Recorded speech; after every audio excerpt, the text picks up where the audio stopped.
IPL 2025 ఆక్షన్‌లో రికార్డులు create చేయడమే కాదు, అద్భుతాలు కూడా చోటు చేసుకున్నాయి. రిషబ్ పంత్‌ని 27 కోట్లకి వేలంలో గెలుచుకుంది లక్నో టీమ్. ఇక వైభవ్ సూర్యవంశీ ఒక టాక్ ఆఫ్ ద ఐపీఎల్ సీజన్‌గా మిగిలిపోయాడు. 13 ఏళ్ల వైభవ్ సూర్యవంశీని 1,10,00,000కి రాజస్థాన్ రాయల్స్ గెలుచుకుంది. ఓవరాల్ గా ఇలాంటి అద్భుతాలకి నిలవైనటువంటి ఐపీఎల్ 2025 ఆక్షన్ తర్వాత ఐపీఎల్ సీజన్ ఎలా ఉండబోతోంది? మనతో పాటుగా ఉన్నారు స్పోర్ట్స్ కామెంటేటర్, అనలిస్ట్ సుధీర్ గారు. సుధీర్ గారు, నమస్కారం. నమస్తే కవిత గారు, ఎలా ఉన్నారు? నేను బాగున్నాను. మీరెలా ఉన్నారు? Moving on. మీకు తెలుసు కదా, మధ్యలోనే మా మదర్ స్వర్గస్థులైన తర్వాత మెల్లమెల్లగా కోలుకుంటున్నాం అసలు యాక్చువల్ గా. అండ్ ఇప్పుడు దుబాయ్ లో ఉన్నాం. అంటే నేను ఇష్టపడే యాంకర్స్ లో మీరు ఒకళ్ళు అందులో డెఫినెట్ గా ఉంటారు. బికాస్ మిమ్మల్ని పెద్ద పెద్ద ఛానల్స్ నుండి చూస్తూ వస్తున్నాను. మీరు మీతో మాట్లాడుతున్నప్పుడు ఒక డిఫరెంట్ ఎక్స్పీరియన్స్, డిఫరెంట్ అనుభూతి ఉంటుందండి, no doubt about. Thank you Sudheer garu, thank you. So IPL 2025 కి సంబంధించి ఇంతకుముందు చెప్పినట్టుగా రికార్డ్స్ చోటు చేసుకున్నాయి. అందులో టాప్ 5 ప్లేయర్స్ ఎవరైతే ఉన్నారో వాళ్ళందరూ ఇండియన్ ప్లేయర్సే. అందులోనూ పర్టికులర్ గా చూస్తే శ్రేయస్ అయ్యర్ వర్సెస్ రిషబ్ పంత్ లాగా సాగినట్టు అనిపించింది అందులో ప్రధానంగా. సో మనం ఈ టాప్ 5 తో పాటుగా ఈ టాప్ 2, అందులోనూ రిషబ్ పంత్ గురించి మాట్లాడుకుంటే ఏమున్నాయి అందులో అంత గొప్పగా మనం వావ్ అనుకునేంతగా కనిపించిన అంశాలు ఏంటి ఇద్దరిలో మీకు? ఒకటి కవిత, రిషబ్ పంత్ అంటే లిటిల్ డైనమిట్. అతడు క్రికెట్ లో అడుగుపెట్టినప్పటి నుండి, అంటే 2018 నుండి ఎప్పుడైతే ఈ ముస్తాక్ అలీ లాంటి టోర్నమెంట్స్ లో సెంచరీస్ సాధించి అందరిని ఆకట్టుకున్నాడు, అప్పటి నుండి ఒక డిఫరెంట్ పేరు బయటకు వచ్చింది అసలు యాక్చువల్గా. అండ్ ఆ తర్వాత ఈ షోడ్ ఇట్ టాలెంట్. మనందరికీ తెలుసు, అన్ఫార్చునేట్లీ ఆ యాక్సిడెంట్, ఇంజరీ కాకముందు ఎంత అద్భుతంగా రాణించాడు. ఇండియా ఇంగ్లాండ్ లో రాణించడానికి, ఆస్ట్రేలియాలో సిరీస్ గెలవడానికి ఈ was one of the reasons actually.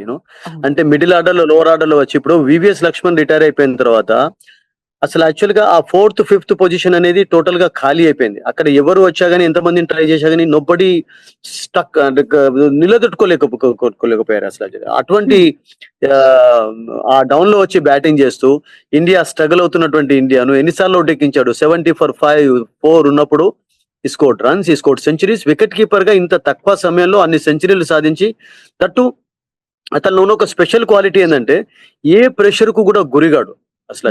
ఎటువంటి సిచ్యువేషన్ 90 for 8 ఉండనివ్వండి, అతనికి ఉన్న కాన్ఫిడెన్స్ ఏంటంటే ఇంకా 2 వికెట్స్ నాకు ఎవరైనా సపోర్ట్ చేసినట్లయితే 150, 180 వరకు ఇండియా స్కోర్ చేస్తుంది అనమాట. ఆ కాన్ఫిడెంట్ ఎప్పుడు అతనికి ఉండేది. సో ఈ డిడ్ దట్ మెనీ టైమ్స్. అంటే అలా కాకుండా ఇప్పుడు చూడండి, అంటే ఇప్పుడు రోహిత్ శర్మ తర్వాత ఎవరు కెప్టెన్ అవుతారు అనేది ఇప్పుడు డిస్కషన్స్ జరుగుతున్నాయి. దాంట్లో అఫ్ కోర్స్ శుభ్మన్ గిల్ పేరు ముందుకు వస్తున్నది. ఆ శుభ్మన్ గిల్ తో పాటు రిషబ్ పంత్ కూడా ఉండే chance, because he has got good cricketing brain అండి. చాలా అద్భుతంగా ఆలోచిస్తాడు, స్మైల్ ఉంటది, ప్రెషర్ కు గురిగాడు గనక.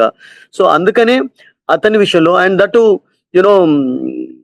ఫర్ ఎగ్జాంపుల్ ఇప్పుడు 20 overs మ్యాచ్ లో 10 overs తర్వాత 80 ఉంది, ఇంకా నెక్స్ట్ 10 overs లో 150 స్కోర్ చేయాలి, రిషబ్ పంత్ ఉన్నాడు అంటే ఆ టీమ్ కా కాన్ఫిడెన్స్ ఉంటుంది, this man can do the job అని చెప్పి. మీరు రవి శాస్త్రి కూడా ఈవెన్ రీసెంట్ గా హైదరాబాద్ లో జరిగినటువంటి ఒక ప్రోగ్రామ్ లో చెప్పాడు కదా, ఏం చేయనున్నాడంటే, నేను అసలు యాక్చువల్గా గుర్తుంచుకునేటటువంటి కొన్ని బెస్ట్ మూమెంట్స్ లో రిషబ్ పంత్ యొక్క బ్యాటింగ్ ఎప్పుడు ఆస్ట్రేలియాలో ఐ కెనాట్ ఫర్గెట్ అని చెప్పాడు అతడు కోచ్ గా ఉన్నప్పుడు. సో దాంతో మీకు అర్థం అవుతుంది ఎటువంటి క్వాలిటీ ప్లేయర్ అని చెప్పి. ఈ can be useful as a wicket keeper, batter, captain, అంటే అన్ని క్వాలిటీస్ అతనిలో ఉన్నాయి. సో అందుకనే ఢిల్లీ లాస్ అనేది రియల్ గా చెప్పాలంటే, మేబీ పంజాబ్ ఎక్కువ డబ్బు పెట్టి కొనుక్కున్నారు అంటే వాళ్ళు మొదటి నుంచి కూడా 113 కోట్లు వాళ్ళ దగ్గర ఉంచుకున్నారు. చాలా తెలివిగా అందరినీ తీసేశారు వాళ్ళు. లివింగ్ స్టోన్ తీసేశారు, రబడాన్ పక్కకు పెట్టారు. అఫ్ కోర్స్ శిఖర్ ధవన్ మర్చిపోవాల్సిందే, బికాస్ తన టైం అయిపోయింది కనుక. మిగతా వాళ్ళు శ్యామ్ కరణ్ వదిలేశారు. జస్ట్ చూడండి ఇప్పుడు కవిత, మీరు శ్యామ్ కరణ్ చెన్నైకి ఆడినప్పుడు ఎంత డబ్బు, ఆ తర్వాత 18 crores పెట్టి మళ్ళీ పంజాబ్ కొనుక్కున్న వాళ్ళు మళ్ళీ ఈ went back to Chennai for just 2.4 crores కి వెళ్లాల్సి వచ్చింది. సో ఈ రిటైనింగ్ పాలసీ అనేది ఎంత ఉపయోగపడ్డది అంటే, డబ్బును సేవ్ చేసుకొని వాళ్ళు క్లెవర్ గా వాళ్ళు ఫ్రాంచైజెస్ ఏం చేశారంటే they bought players actually. So అందులో రిషబ్ పంత్ పైన ఎక్కువ డబ్బు పెట్టడానికి they had lot of money. So ఒక మంచి ప్లేయర్ మాకు వచ్చాడు అంటే మిగతా వాళ్ళ మీద క్లెవర్ గా తీసుకోవచ్చు. అండ్ వాళ్ళు తీసుకున్నటువంటి ప్లేయర్స్ కూడా రబడా లేకుంటే వాళ్ళకి ఫర్గుసన్ వచ్చాడు, బ్యాలెట్ అని చెప్పి ఆస్ట్రేలియన్ మీడియం పేస్ బౌలర్ అతను వచ్చాడు. అసలు దాన్ని ఏమంటారు, ఒక అద్భుతమైనటువంటి ట్రిక్స్ ను ఉపయోగించారు వాళ్ళు క్వాలిటీ ప్లేయర్స్ తీసుకోవడంలో. So now they must be happy because title గెలివినటువంటి టీం కనుక. సో లక్ ఆఫ్ అది కూడా కావాలి, ప్లేయర్స్ కొత్త వాళ్ళు రావడం, తర్వాత మంచి ఎంతూజియాస్టిక్ గా ఉండేటువంటి ప్లేయర్స్ రావడం అనేది డిఫరెంట్ గా ఉంటుందని చెప్పి రిషబ్ పంత్ తీసుకున్నారు. సో దేవర్ రెడీ. 27 crores అంటే మీరు అంటున్నారు ఇప్పుడు లాస్ట్ ఇయర్ 24.5 మిచెల్ స్టార్క్, ఈ సంవత్సరం మళ్ళీ తక్కువగా అమ్ముడుపోవాల్సి వచ్చింది గుజరాత్ కు. దట్స్ డిఫరెంట్, అలా జరుగుతూ ఉంటుంది. ఇప్పుడు లాస్ట్ ఎంత డబ్బు ఉన్నది ఇదని కాదు. ఇప్పుడు శ్యామ్ కరణ్ చూడండి 2.4, ఎక్కడ 18 crores, ఎక్కడ 2.4 crores, మీరు చెప్పండి అసలు యాక్చువల్గా.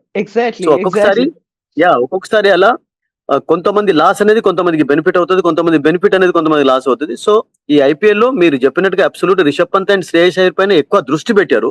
బికాస్ శ్రేయస్ విన్నింగ్ కెప్టెన్ అండి, కోల్కతాకు టైటిల్ గెలిపించాడు అండ్ చాలా కూల్ గా కామ్ గా ఉంటాడు. ఇప్పుడు మెల్లమెల్లగా మళ్ళీ ఫిట్నెస్ సంపాదించుకుంటున్నాడు కనుక అంత మనీ అనేది నేను అనుకుంటాను అంత పెద్ద 2.4 crores ఒక బిగ్ ఆక్షన్ లో 24 పాయింట్ తర్వాత పలికింది అంటే ఇంకా అదేం పెద్ద సర్ప్రైజ్. బికాస్ రేట్స్ అలాగే ఉండే. ఇప్పుడు ఎక్కడ 2007 లో ఉన్న వాళ్ళు 10 lakhs ఉన్న వాళ్ళు ఇప్పుడు ఎక్కడ 15 crores 20 crores లో ఉన్నారు చెప్పండి.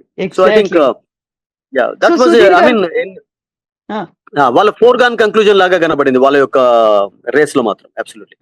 సో సుధీర్ గారు, ఇప్పుడు అంత రేటు పలకడానికి కూడా గతంలో ఉన్న దానికంటే ఇప్పుడు ఆల్మోస్ట్ డబుల్ ట్రిపుల్ అయిపోయింది. ఇంత రావడానికి కూడా వాళ్ళు కన్సిస్టెన్సీ అనేది మెయింటైన్ చేయాలి. వాళ్ళ క్యాలిబర్, వాళ్ళ ఎక్స్పీరియన్స్, ఎక్స్పర్టీస్ ఇవన్నీ చూపించాలనుకున్నప్పుడు రిషబ్ పంత్ యాక్సిడెంట్ గురయ్యాడు, బోల్డ్ అని సర్జరీస్ అయ్యాయి, 15 నెలలు దూరంగా ఉన్నాడు. ఆ తర్వాత కంబ్యాక్ అనేది ఒక పెద్ద గ్రేట్ కంబ్యాక్ చూపించిన తర్వాత ఇప్పటిదాకా ఐపీఎల్ హిస్టరీలోనే ఎవరికి రానంత 27 కోట్లతో గెలుచుకొని ముందుకు రావడం అంటే బోల్డ్ అంత మందికి ఇన్స్పిరేషన్, మోటివేషన్, ఒక స్పిరిట్ ని అలా కంటిన్యూ చేయడం అంటే కరెక్ట్ అండి. అందుకని మీతో అంటే డిస్కషన్ లో పాల్గొనాలంటే బికాస్ మీరు క్వాలిటీ క్వశ్చన్ అడిగా, డౌట్ లేదు. ఎందుకంటే ఐపీఎల్ అనేది ఓన్లీ జస్ట్ డబ్బు సంపాదించడానికి కూడా ఎంటర్టైన్మెంట్ గా అనేది కాకుండా మీరు అన్నట్టుగా ఒక ప్లేయర్ ఒక జనరేషన్ కొరకు ఇన్స్పిరేషన్ గా మారుతున్నాడు అంటే దాంట్లో నుంచి చాలా చాలా తీసుకున్నట్టు ఉంటాయి. అసలు మీరు అన్నట్టుగా రిషబ్ పంత్ను ఎవ్రీబడి అసలు యాక్చువల్ గా మళ్ళీ కోలుకుంటాడా అని అనుకోలేదు.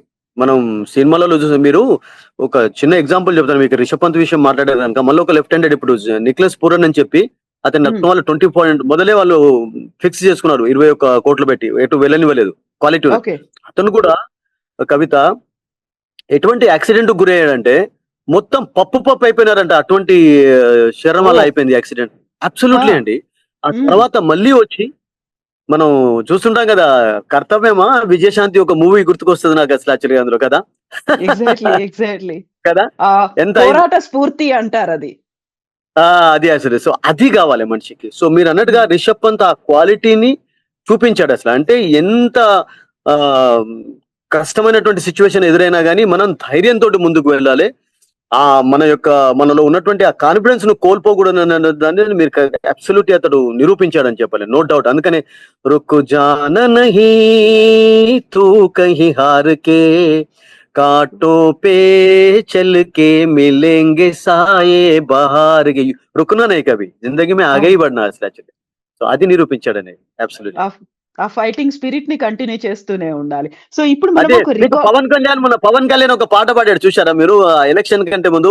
మీకు ఏ పాట ఇష్టం అంటే జీవన్ మే తూ డర్న నహీ హిమ్మత్ వాలేకో హర్న నహీ అంటుంటాడు అసలు యాక్చువల్గా. అది కావాలి. ఆ హిమ్మత్ అనేది అతడు చూపించాడంటే అంటే అబ్సల్యూట్ మీరు అన్నట్టుగా ఒక స్ఫూర్తి అంటాం కదా, ఆ ఇన్స్పిరేషన్ గా మారాడు ఇటువంటి జనరేషన్. అంటే ఎంత కష్టమైన సిచ్యువేషన్ వచ్చా గానీ మనలో కాన్ఫిడెన్స్ ఉంటే ముందుకు వెళ్ళొచ్చు. ఇప్పుడు మనం ఒక రికార్డ్ గురించి మాట్లాడుకున్నప్పుడు ఇంకొక అద్భుతం గురించి మాట్లాడుకోవాలి. ఆ అద్భుతం 13 ఏళ్ల వయసులో వైభవ్ సూర్యవంశీ రూపంలో IPL 2025 లో కనిపించింది. వెరీ యంగెస్ట్ క్రికెటర్ గా నిలిచిపోయారు. సచిన్ టెండూల్కర్ అంటే 16 ఏళ్లకు అనుకుంటాను కదా ఇంటర్నేషనల్ క్రికెట్ మ్యాచ్ లో కనిపించింది. ఇంటర్నేషనల్ క్రికెట్ లో సచిన్ టెండూల్కర్ కంటే కూడా మన ఇండియా నుంచి బట్ ఒక పాకిస్తానీ కుర్రాడు 13-14 ఏళ్ల సంవత్సరాల్లోనే అతడు టెస్ట్ మ్యాచ్ లోకి వచ్చాడు ఇంటర్నేషనల్ క్రికెట్ లో. బట్ 13 సంవత్సరాలకు మీరు అన్నట్టుగా వస్తున్నట్టు ఐపీఎల్ కు ఉన్నటువంటి బ్యూటీ అండి. ఐపీఎల్ అనేది ఒక డబ్బే కాకుండా ఎటువంటి ప్లాట్ఫామ్ ఏర్పరుస్తుంది అసలు. ఇప్పుడు ఎక్కడ అంటే మీరు సిటీలోనే ఉండి క్రికెట్ ఆడాలి, ఏదో గ్రౌండ్ కు లాల్ బహదూర్ స్టేడియం వెళ్ళి కోచింగ్ నేర్చుకోవాలి, ఉప్పల్ వెళ్ళి కోచింగ్ నేర్చుకోవాలి, పోయినాయి ఆ రోజులు అసలు. అది మీరు సడన్ గా ఎవరు లైమ్ లైట్ లోకి రావాలి, మీలో టాలెంట్ ఉంది అంటే this is the best platform. ఇప్పుడు చూడండి నితీష్ రెడ్డి, మనం మాట్లాడదాం, అతని మన తెలుగు కుర్రాడు. మీరు చెప్పండి కవిత, మన లాస్ట్ ఇయర్ డిస్కస్ చేసినప్పుడు did we talk about him actually in any discussion అసలు యాక్చువల్గా మాట్లాడు తర్వాత బట్ ఎండింగ్ వరకు ఎలా మారిపోయినాడు, ఒక హీరోగా మారిపోయినాడు అసలు యాక్చువల్ గా. 70-60 స్కోర్ చేసిన తర్వాత కాన్ఫిడెన్స్ పెరుగుతూ వచ్చింది. తర్వాత ఇండియన్ టీమ్ లో T20లో స్థానం సంపాదించాడు. T20లో కూడా తన తడాకా చూపించాడు. అండ్ ఈ రోజు టెస్ట్ మ్యాచ్ లో పెర్త్లో ఇండియా గెలవడానికి ఫస్ట్ ఇన్నింగ్స్ ఆస్ట్రేలియాలో లో అవును. అతను చేసినటువంటి ఆ 41 రన్స్ అనేవి యాక్చువల్లీ సెకండ్ ఇన్నింగ్స్ లో ఇండియా 500 కొట్టడం పెద్ద అది కాదు. బట్ ఆ 50 రన్స్ క్వాలిటీ లీడ్ ఇండియాకు లభించింది అంటే because of this man and Rishabh Pant. ఇద్దరు విషయం మనం మాట్లాడుకోలేదు. సో అలా మీరు అన్నట్టుగా ఈ సూర్యవంశీ కూడా మనం వాళ్ళ ఫ్యామిలీ మెంబర్స్ కు యూనో కంగ్రాచులేషన్స్ తెలియజేద్దాం మీ ఛానల్ ద్వారా. అది ఒక రికార్డే. అండ్ ఇటువంటి రికార్డ్స్ ఇంకా చూస్తుంటాం. అంటే స్పోర్ట్ లో ఎంటర్ కావడానికి పెద్ద 16 సంవత్సరాలే ఉండాలి, ఓటు వేయడానికి 18 సంవత్సరాలు ఉన్నటువంటి ఎటువంటి అవి ఏముండవు, కొలమానాలు ఉండవు. ఇఫ్ యూ హ్యావ్ టాలెంట్ అంటే దాన్ని ఏమంటారంటే అంటుంటాం కదా మనం, ఇంగ్లీష్ లో ఒక పదం ఉంది కదా, ప్రొడిజీస్ అంటాం కదా, లిటిల్ ప్రొడిజీస్ అంటాం కదా. So exactly is that type of personality. అంటే చాలా ప్రపంచంలో 14 సంవత్సరాలకు ఇంటర్నేషనల్ కెరియర్ కూడా వచ్చిన వాళ్ళు ఉన్నారు. సో ఇప్పుడు ఐపీఎల్ లో మీరు అన్నట్టుగా జస్ట్ 13 years ఆఫ్ ఏజ్ అతను వచ్చాడు అంటే ఎంత మెచ్చుకున్నా తక్కువ. అంటే ఐపీఎల్ లాంటి టోర్నమెంట్ అనేది మీకు ఒక డబ్బుతో పాటు మీకు ఒక అటువంటి ప్లాట్ఫామ్ ఏర్పరుస్తుంది అనేది క్లియర్ గా మనకు తెలుస్తుంది అసలు. So is going to be a star because చాలా అంత చిన్న వయసులో మీరు అన్నట్టుగా అంటే ఒక లైఫ్ లో అంటే మీరు చాలా రికార్డ్స్ సృష్టించాలి అంటే మీరు 25 years అప్పుడు 27 years ఇప్పుడు వచ్చినప్పుడు మీకు ఛాన్స్ ఉండదు పాపం. ఇప్పుడు మైకల్ హస్సీ లాంటి వాళ్ళు పాపం 29-30 years కి వచ్చి కూడా వాళ్ళు నిరూపించుకున్నారు వాళ్ళ టాలెంట్. ఒకవేళ అనిపిస్తుంది మనకు మైకల్ హస్సీ ఆస్ట్రేలియాలో 15 సంవత్సరాలకు సచిన్ టెండూల్కర్ లాగా ఆడుంటే ఎన్ని రికార్డులు సృష్టించేవాడు అని చెప్పేసి మూత మోగించి కదా. అంటే మీకు ఆ రికార్డ్స్ సృష్టించాను అనుకున్న మీకు ఆ ఏజ్ అనేది మీకు it will benefit you actually. ఇప్పుడు లాంగ్ రన్ ఇప్పుడు 13 years అంటే ఒక సంవత్సరం ఫెయిల్ అయినా you can come back actually. ఇంకా నెక్స్ట్ 17 years 20 years వరకు ఇఫ్ ఈ కంటిన్యూస్, మీరు అన్నారు కన్సిస్టెన్సీ అన్నారు కదా, తన టాలెంట్ నిరూపించుకొని కన్సిస్టెన్సీ కనబరిస్తే I think sky is the limit for him. Sky is the limit. Exactly. ఇప్పుడు మనం వైభవ్ సూర్యవంశీ 13 ఏళ్ల బీహార్ అబ్బాయి గురించి ఎంత గొప్పగా మనం మాట్లాడుకుంటున్నామో ఇక్కడే ఒక చిన్న అబ్జర్వేషన్ కనిపిస్తోంది సుధీర్ గారు. సచిన్ టెండూల్కర్ అబ్బాయి అర్జున్ టెండూల్కర్ అంటే ఫాదర్ లాగా ఉండేటి వాళ్ళు చాలా తక్కువ ఉంటారు. మనం ఇండియన్ క్రికెట్ లో మనం చూసింది రియల్ గా చెప్పాలంటే లాలా అమర్నాథ్ తర్వాత మహేందర్ అమర్నాథ్, సురేంద్ర అమర్నాథ్ మాత్రమే ఆ కొడుకులు అంతకంటే ఎక్కువగా పేరు తెచ్చుకోవాలి. కనిపించింది. మహేందర్ అమర్నాథ్ 83 వరల్డ్ కప్ గెలవడానికి ఎవరు కారణం అండి? Man of the match in the finals actually. అద్భుతమైనటువంటి ప్లేయర్ అతను కూడా. మీరు అన్నారు కదా ఇన్స్పిరేషన్ అంటే, రిషబ్ పంత్ కేమో ఈ యాక్సిడెంట్ అవుతే అతని ఫేస్ ఎన్నిసార్లు పిచ్ పైన పాపం ఇంజరీస్ వచ్చాయో, ఒకసారి తలకాయకి, ఒకసారి ముక్కు, ఒకసారి పళ్ళు, బట్ స్టిల్ ఆ గట్స్ చూపించి ఈ స్కోర్డ్ రన్స్ యాక్చువల్లీ. అలా ఫాదర్ పేరును నిలబెట్టాడు. లాలా అమర్నాథ్ వాజ్ గ్రేట్ క్రికెటర్, అందరికీ తెలుసు. అండ్ మహేందర్ అమర్నాథ్ అంటే ఈ జనరేషన్ కూడా తెలుసు, 83 వరల్డ్ కప్ విన్నర్ కనుక. సో అలా కొంతమంది మాత్రమే ఉన్నారండి. అంటే కొడుకులు ఇప్పుడు సునీల్ గవాస్కర్ కొడుకు కూడా పాపం Rohan Gavaskar was not bad అండి. ఇట్ వాజ్ నాట్ బ్యాడ్ అంటే అంత పెద్ద అదేం కాదు మీరు అన్నట్టుగా. బట్ అన్ఫార్చునేట్లీ ఆ సమయంలో ఇండియన్ టీం చాలా టఫ్ గా ఉండడం తోటి ఎక్కువ అవకాశాలు లేదు. వచ్చినప్పుడు చిన్న పర్వాలేదు అనిపించుకున్నాడు. డొమెస్టిక్ క్రికెట్ లో ముంబై లాంటి ప్లేస్ లో అతనికి ఛాన్స్ లేకుంటే ఈ had to go to Bengal to play Ranji trophy cricket. So అలా చాలా ఇప్పుడు గుండప్ప విశ్వనాథ్ క్రికెట్ కొడుకు ఏమి పెద్ద, కృష్ణమాచారి శ్రీకాంత్ కొడుకు పెద్ద పేరు తెచ్చుకోలేదు. సో ఒక రూల్ ఏం లేదండి. అంటే జనరల్ గా చెప్పాలంటే ఇప్పుడు రాహుల్ ద్రావిడ్ కొడుకు వస్తున్నాడు క్రికెట్ లోకి, చూస్తున్నాం మనం. అంటే ఒక కొడుకు తండ్రి బాటలో నడవాలన్నటువంటి రూల్ లేదు, బట్ నడిచిన వాళ్ళు ఉన్నారు. బట్ అర్జున్ టెండూల్కర్ విషయంలో మనం ఏమవుతుందంటే అసలు యాక్చువల్గా అతను చూజ్ చేసుకునేది చూడండి. ఇప్పుడు Sachin was right handed and this man actually మొదటి నుంచి కూడా left arm face man. So starting నుండి కూడా చిన్న చిన్న ఇంజరీస్ ఫేస్ చేస్తూ వచ్చాడు. ఒక ఫిట్ గా ఎప్పుడు లేదు అసలు, బికాస్ అతనికి అంత పెద్ద ఫిట్నెస్ ఎప్పుడు కనబడలేదు. బట్ దాని విషయంలో అంత డిసప్పాయింట్ కావద్దు, బికాస్ ఇట్ హ్యాపెన్స్ యాక్చువల్లీ. అది వికెట్ అండ్ అంత పెద్ద గొప్ప క్వాలిటీ ఉన్నటువంటి క్రికెటర్ కదా సచిన్ తోటి. మీరు ఏ దాంట్లో కూడా you cannot compare him in anything actually, because Sachin స్థాయిలో ఉంటే వీళ్ళందరూ ఇక్కడ ఉండేటటువంటి వాళ్ళు అసలు యాక్చువల్లీ. సో అంత పెద్ద ఐ మీన్ ఎక్స్ట్రాడినరీ స్కిల్స్ ఉన్న బౌలర్ లాగా, బ్యాటర్ లాగా మనకు కనబడలేదు. సో అందుకని మీరు అన్నారు కదా, మీరు ఒక వర్డ్ యూజ్ చేశారు, కన్సిస్టెన్సీ పర్ఫార్మెన్స్ అన్నారు కదా. సో దానికి అవకాశం వచ్చినప్పుడు మేబీ లేట్ గా వచ్చింది కావచ్చు, టీంలో ఉన్నా రాకపోవచ్చు. ఫస్ట్ 8 matches లో అప్పుడప్పుడు మంచిగానే బౌలింగ్ చేశాడు, అప్పుడప్పుడు పాపం ప్రెషర్ గురై రన్స్ ఇచ్చాడు. సో ఆ పర్ఫార్మెన్స్ లేకపోవడం అనేది వన్ ఆఫ్ ది, బికాస్ మీరు ఉండాలి టీంలో అంటే మీకు పర్ఫార్మెన్స్ కావాలండి. ఇప్పుడు శామ్ కరణ్ కు 18 కోట్ల నుండి 2 కోట్లకి ఎందుకు వచ్చాడు? హ్మ్. అంత డబ్బు అదైన తర్వాత అక్కడ పర్ఫామ్ చేయకుంటే తీసుకునే ఫ్రాంచైజెస్ కూడా ఏమనుకుంటాయంటే "అరే, వాళ్ళు లాస్ట్ టైం అంత డబ్బు పెట్టారు అతను ఏం పర్ఫామ్ చేయలేదు వై షుడ్ వి స్పెండ్ అని అనుకుంటారు. సో ముంబై మీరు అన్నట్టుగా ఐ థింక్ వాళ్ళకు లాస్ట్ 2 years లో disappointing performance last year the hit the rock bottom అంటాం కదా. సో అలా అవును. లో వచ్చిన తర్వాత ఐ థింక్ వాళ్ళకు కొంచెం టీమ్ లో కూడా మార్పులు కోరారు and they got some good players actually. మళ్ళీ Trent Boult came back to them actually he played for Rajasthan and their star performer is back for them. So hmm. I think ఆ విషయంలో ఆలోచించారు మీరు కన్సిస్టెన్సీ అండ్ పర్ఫార్మెన్స్ విషయంలోనే maybe I think they thought this అంటే ఈ టెండూల్కర్ అంత పెద్ద గొప్పగా పర్ఫామ్ చేయలేకపోయాడని కూడా ఆలోచించారు. బికాస్ ఎవరైనా కానీ తీసుకునేటప్పుడు సచిన్ టెండూల్కర్ కొడుక గవాస్కర్ కొడుక అవి చూడండి. వాళ్ళ టీం కావాల్సిందంటే మంచి ప్లేయర్ కావాలి, మంచి పర్ఫార్మర్ కావాలి. సో ఐపీఎల్ 2025 ఆక్షన్ అయిపోయింది. గతంలో ఉన్నటువంటి టీమ్ ప్లేయర్లు, స్క్వాడ్ సరికొత్తగా వచ్చిన స్క్వాడ్, ఆ తర్వాత రిటైన్ చేసుకున్న ప్లేయర్లు వీళ్ళందరూ కలిపిన తర్వాత 10 టీమ్స్‌లో ఈసారి ఎవరు కొడతారు? ఎవరు స్ట్రాంగ్‌గా కనిపిస్తున్నారు మీకు? గుజరాత్ టైటన్స్ చాలా మళ్ళీ స్ట్రాంగ్ గా తయారైపోయినారండి. వాళ్ళు తీసుకున్నటువంటి ప్లేయర్స్ లో మళ్ళీ I think they showed there దాన్ని ఏమంటారంటే ఆ తెలివిని వాళ్ళు చూపించారు ఫ్రాంచైజ్ సెలెక్షన్ లో. మళ్ళీ ఓకే. వాళ్ళకి స్టార్ కు వెళ్ళడం, మిగతా వాళ్ళు కొంతమంది ఇంపార్టెంట్ ప్లేయర్స్ రావడం అండ్ లక్నో సూపర్ జైంట్స్ చక్కగానే కనబడుతుంది. పంజాబ్ అంత డబ్బున్నా కానీ రిషబ్ పంత్ లాంటి వాళ్ళు వచ్చారు. ఇంకా కపుల్ ఆఫ్ క్వాలిటీ బౌలింగ్ లో ఉంటే బాగుంటాయి అనిపించింది. హర్షదీప్ ఉన్నారు లేరని కాదు. సో హ్మ్. Hyderabad looking good actually. Hyderabad విషయం ఎక్కువ మాట్లాడుకోవాలి బికాస్ యాహ్! హైదరాబాద్ కు మొహమ్మద్ షమీ రావడం, జంపా రావడం, రాహుల్ చౌర్ వీళ్ళందరూ కూడా చాలా ఇంపార్టెంట్ ప్లేయర్స్ తీసుకున్నారు. హైదరాబాద్ కూడా ఈ సంవత్సరం I think good and Kolkata really looking good again actually. Shreyas Iyer లేకున్నా కానీ వాళ్ళ టీం సెలెక్షన్ చాలా అద్భుతంగా ఉంది. అండ్ రాయల్ ఛాలెంజర్స్ బెంగళూరు విషయం మనం మాట్లాడుకోవాలి బికాస్ వాళ్ళకు కూడా టైటిల్ లేదు. వాళ్ళు చాలా ఇంపార్టెంట్ ప్లేయర్స్ వదులుకున్నారు. But for them Livingstone Bethell అని చెప్పి ఇప్పుడు ఇంగ్లాండ్ లో చాలా కొత్తగా ఆడుతున్నాడండి. అతడు కూడా వచ్చాడు వాళ్ళకు. సో హ్మ్. వాళ్ళు కూడా నాకు అనిపించింది సిరాజ్ లేకపోయినా కానీ కొంతమంది ఇంపార్టెంట్ ప్లేయర్స్ తీసుకున్నారు వాళ్ళు. Bhuvneshwar came to them actually. Experience కావాలని అతను తీసుకున్నారు. So Sunrisers looking good and Chennai hmm. వదులుకున్నారు మళ్ళీ వాళ్ళని తీసుకున్నారు. అంటే రిటైన్ చేసుకున్న తర్వాత ప్లేయర్స్ వదులుకోవడం తోటి మళ్ళీ వాళ్ళని తీసుకోవడంలో డబ్బు అంతా ఖర్చు పెట్టాల్సినటువంటి పరిస్థితి లేకుండా వాళ్ళకి అసలు. ఇప్పుడు ఫర్ ఎగ్జాంపుల్ రచీంద్ర విషయం తీసుకున్నా, కాన్వే విషయం తీసుకున్నా, సో వాళ్ళు కొంచెం తక్కువ డబ్బుకే అంటే పర్వాలేదు మంచి రేట్స్ ఇవ్వాలి. ఇప్పుడు మనం శామ్ కరాన్ అనుకున్నాం కదా, వాళ్ళకి అవును. ఫస్ట్ ఆడి పంజాబ్ కి వెళ్ళి మళ్ళీ 2.44 రావాల్సి వచ్చింది వాళ్ళకి అసలు అది.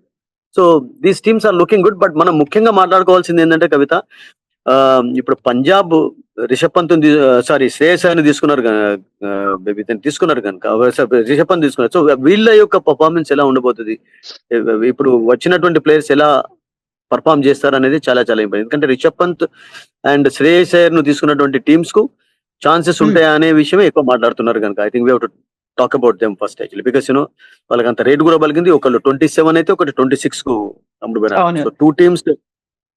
ఎందుకంటే ఆ, ఢిల్లీకి ఆడిన ప్లేయర్స్ వీళ్ళిద్దరు కూడా స్టార్టింగ్ లో. ఇప్పుడు డిఫరెంట్ ఫ్రాంచైజీస్ లో ఉన్న వీళ్ళిద్దరు both player for Delhi actually. So I think they should do some magic for them అనిపిస్తుంది టీమ్స్ కి. హ్మ్. సో సోషల్ మీడియాలో గతంలో ఐపీఎల్ అనగానే కావ్య మారన్ ఫోటోలు ట్రెండింగ్‌లోకొచ్చేవి, ట్రోల్స్ చేసేవి ఇవన్నీ అయ్యాయి. అయ్యో పాపం అని బాధపడుతూ తనెప్పుడు హ్యాపీ ఫేస్ ఉంటుందా అని చూపించుకునేది, సంతోషంగా ఉన్నదాన్నే షేర్ చేసుకోవడం అనేది సోషల్ మీడియాలో కనిపించింది. ఈసారి ఎస్ఆర్‌హెచ్ టీమ్‌ను చూసిన తర్వాత అసలు కావ్య చాలా ఇంటెలిజెంట్‌గా వ్యవహరించింది. చాలా స్మార్ట్ మూవ్స్ చేసింది అనేది, టీమ్ కూడా స్ట్రాంగ్‌గా కనిపిస్తోంది అనే మాటలు సోషల్ మీడియాలో వినిపిస్తున్నాయి. ఎలా చూస్తున్నారు ఎస్ఆర్‌హెచ్ టీమ్‌ని? మీరు లాస్ట్ ఒక 5-6 years లో Sunrisers Hyderabad performance he's been good అండి. అంత ఎక్కువ ఆ! 19 నుంచి కూడా వాళ్ళు ఫైనల్లోకి వచ్చి ఓడిపోవడం చూస్తున్నాం. సెమీఫైనల్లో వస్తున్నారు. ఒక సంవత్సరం ఏదో డిసప్పాయింటింగ్ పర్ఫార్మెన్స్ కనబరిచారు. కానీ మీరు అన్నారు కదా, వేలల్లో మాత్రం హైదరాబాద్ ఎప్పుడు కూడా కొంచెం కన్జ్యూస్ గా బిహేవ్ చేస్తుంటారు. వాళ్ళు మనీ ఎక్కువ ఉంచుకుంటారు, మంచి మంచి ప్లేయర్స్ వస్తుంటారు వాళ్ళకి అసలు యాక్చువల్గా. హ్మ్. సో వాళ్ళు ఫస్ట్ రిటైన్ చేసుకున్న ప్లేయర్స్ లో మార్క్రమ్ ఎందుకు కోరుకోలేదు, మిల్లర్ మార్క్రమ్ ఇప్పుడు ఒక టీంకి వెళ్ళిపోయారు.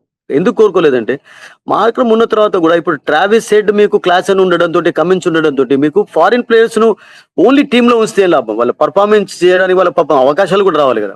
సో అందుకనే హ్మ్. వాళ్ళు కంటిన్యూస్ గా ఆడే ప్లేయర్స్ ఉంచుకొని నితీష్ రెడ్డిని ఉంచుకున్నారు. నితీష్ రెడ్డి పర్ఫార్మెన్స్ దోహదపడి అభిషేక్ శర్మ వీళ్ళందరూ అద్భుతంగా పర్వాలు. భువనేశ్వర్ కుమార్ లాంటి వాళ్ళని వాళ్ళు ఎందుకు రిటైన్ చేసుకోలేదంటే కొంచెం ఏజింగ్ అవుతున్నారు కనుక కొంచెం వెనక ముందైనారు. సో ఇప్పుడు వాళ్ళకు సెలెక్షన్ లో షమీ హ్మ్. లభించడం, జంపా లభించడం, రాహుల్ చౌదరి వీళ్ళందరూ కూడా చాలా మంచి ప్లేయర్స్ లభించారు. సో నేనేమనుకుంటానంటే హైదరాబాద్ హాజ్ ఆల్వేస్ బీన్ చాలా క్లెవర్ గా వాళ్ళు సెలెక్ట్ చేయడం చూస్తుంటాం. గతంలో కూడా అదే జరిగింది. చాలా డబ్బు ఎక్కువగా మీరు 5-6 years నుంచి మీరు ఆప్షన్స్ చూసినట్లయితే ఎక్కువ డబ్బు వాళ్ళ దగ్గర మిగిలిపోయి ఉంటది, మంచి మంచి ప్లేయర్స్ వాళ్ళకి వస్తుంటారు. So that's happened for them, and this year actually they should go for the title. Last year it was fantastic, and this year just step away కనుక మళ్ళీ టైటిల్ గెలిచే ఛాన్సెస్ కూడా కొంచెం మెరుగుపడవచ్చు ఈసారి. I think clever moves by them, no doubt about it. Yes Sudheer garu, thank you so much అండి. మీరు Dubai నుంచి వచ్చిన తర్వాత చెప్పండి, you will have a full length interview also. Thank you so చూడండి, much. Thank you very much.